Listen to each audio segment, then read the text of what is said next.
Hello, in this video I want to show you how to fix the problem when you have stable internet connection, but you cannot use any network related apps like a browser or Google Play Store in Vivo X90. And to do this, let's open a Google Chrome first, and here if we try to reach any website,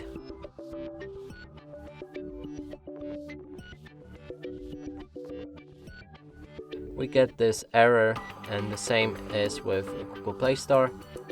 If we try to download something, there's something went wrong, try again error. And to fix both of the issues, we'll need to open our settings, then at the bottom locate the system, enter date and time, and enable set time automatically.